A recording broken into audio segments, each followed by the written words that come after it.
प्रेम सूर्य गीता माता की। किरीटिनं गदिनं चक्रहस्तम् इच्छामि त्वां द्रष्टुमहं तथैव तेनैव रूपेण चतुर्भुजेन सहस्रबाहो भव विश्वमूर्ति। हे प्रभु, मैं आपको इस भयंकर रूप से अपने उस चतुर्भुज रूप में प्रकट होने के लिए प्रार्थना करता हूँ। इस रूप से मैं बहुत डर गया, मेरे डर को खत्म कीजिए, प्रसन्न होइए। बार बार अर्जुन बोल रहे हैं, जबकि हम भी बार बार चर्चा करें कि भगवान नाराज अर्जुन से नहीं है, भगवान किसी से नाराज नहीं है। भगवान तो अपना स्वरूप दिखा रहे हैं कि देखो किस रूप में मैं जीवों को प्रकट करता हूँ और किस रूप में मैं संहार करता हूँ। अभी अलग बात है कि भयंकर रूप देखकर एक भक्त डर ही जाएंगे, ये हिंसक रूप है। तो कह रहे हैं कि मैं आपको वैसे ही मुकुटधारी, गदाधारी, हाथ में चक्र लिए हुए अर्थात चतुर्भुज रूप से देखना चाहता हूँ। इसलिए हे सहस्त्रबाहो, हे विश्वमूर्ते, आप उसी चतुर्भुज रूप से शंख चक्र गदा पद्म सहित प्रकट हो जाइए, वो रूप दिखाइए। साथ ही अर्जुन हम लोग को संदेश भी दे रहे हैं कि देखो हमारे परम प्रभु भगवान श्री कृष्ण का ही सब रूप है।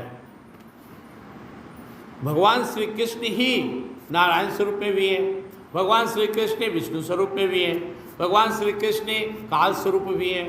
सारे सृष्टि के सारे रूप में हमारे ही प्रभु प्रकट हैं, इनसे अलग कोई नहीं है।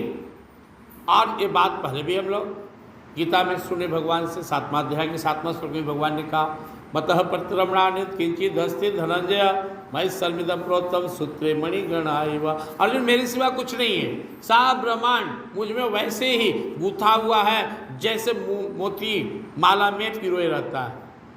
अहम ही सर्वविज्ञान भोक्ता च प्रभुरेव च न तो माम अभिजानन्ति तत्त्वेनास्य वदन्ति। मैं ही हूँ सबका स्वामी। कई बार भगवान ने इस बातों को रिपीट किया और कहा कि मेरे जन्म कर्म और मेरे इस दिव्यता को जो समझ ले, मुझे ईश्वर को, अनादि स्वरूप को जो समझ ले, तो वो पाप रहित हो जाता है और वापस संसार में नहीं आता है। जन्म कर्म च मे दिव्यम एवं योवेति तत्वतः त्यक्त्वा देहं पुनर्जन्म नैति मामेति सो अर्जुन।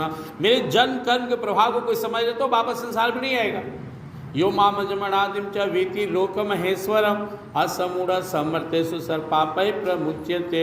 मैं ही सबका स्वामी हूँ, मैं ही एकमात्र अनादि अजन्मा सर्वलोक महेश्वर हूँ और बाकी सब मुझसे उत्पन्न होने वाले हैं। सबको मैं ही उत्पन्न करता हूँ और सबको लास्ट में अपने में ही समाहित करता हूँ। अगर इसे कोई जान ले तो सारे पाप ताप से मुक्त होकर मुझे प्राप्त हो। स्पष्ट है, इस सब बात पहले भगवान ने कहा। इसलिए हमारे परम प्रभु को हम अनादि कहते हैं, अनादि स्वरूप। बाकी देवी देवता को हम आदि देव आदि देवी कहते हैं, लेकिन एकमात्र सबका कारण होने की वजह से भगवान श्री कृष्ण अपने अनादि कहते हैं। और जो इस रहस्य को समझ लेता है फिर उसका मन कहीं नहीं लगता, वो सीधे परमात्मा इनके शरण में आकर रुक जाता। सब तो इन्हीं का विस्तार है। इसलिए भगवान ने कहा, एक मुझे अगर पूजा कर लो सबकी पूजा हो गई, मुझे प्रणाम कर लो सबका प्रणाम हो गया, क्योंकि सारे देवी देवता मेरे अंग हैं, मेरे में ही समाहित है। लेकिन तुम सबकी पूजा कर लो, सबको प्रणाम कर लो, फिर भी अधूरा है, क्योंकि कुछ ना कुछ बच गए, मैं बच गया। यह पुण्य देवता भक्ता यजंते श्रद्धान्विता ते अपि मामेव कौन्ते यजन्ते विधि पूर्वकम।